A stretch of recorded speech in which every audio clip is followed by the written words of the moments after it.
మొన్న ఇటలీలో G7 దేశాల సమావేశం జరిగినటువంటి సందర్భంలో దానికి అతిథిగా నరేంద్ర మోడీని పిలిచారు. అట్లాగే ఆ రోజున పోప్ని కూడా పిలిచారు.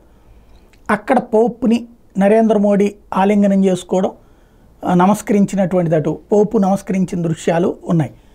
అది ఫోటో పెట్టి కేరళ కాంగ్రెస్ పార్టీ ఒక కామెంట్ చేసింది. అది సెటారికల్గా ఏమని, పోపుకి ఇప్పుడు దేవుడు కనబడ్డాడు అన్నటువంటిది, ఇంతకాలానికి దేవుడు కనబడ్డాడు అన్నది. వాళ్ళ ఉద్దేశం ఏంటంటే నరేంద్ర మోడీ తనకి తాను దేవుడిలా ఫీల్ అవుతాడు కాబట్టి ఆ దేవుడు కనబడ్డాడు అని చెప్పడం. కానీ అది కాస్త ఎదురుతన్నింది. క్రైస్తవులలో తీవ్ర ఆగ్రహం వ్యక్తమైంది. అంటే క్రైస్తవులకి దేవుడిగా మోడీని చూపెట్టావా అన్నటువంటి కోణంలో విపరీతమైనటువంటి రచ్చ నడిచింది. దీంతో కేరళ కాంగ్రెస్ పార్టీ దాని మీద వివరణ ఇచ్చింది. పోప్ మోడీ భేటీ మీద సోషల్ మీడియాలో చేసిన కామెంట్ పట్ల కేరళ కాంగ్రెస్ క్రైస్తవ సమాజానికి క్షమాపణ చెప్పింది. పోప్ను అవమానించడం తమ ఉద్దేశం కాదని స్పష్టత ఇచ్చింది.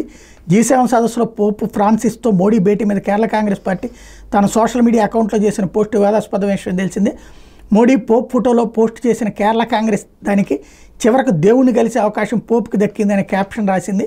ఈ పోస్టు మీద బీజేపీతో పాటు ఇతర పార్టీలు విమర్శలు గుప్పించాయి. దీంతో తన సోషల్ మీడియా అకౌంట్ నుంచి ఆ పోస్టును తొలగించిన కేరళ కాంగ్రెస్ క్రైస్తవులకు క్షమాపణ చెప్పింది.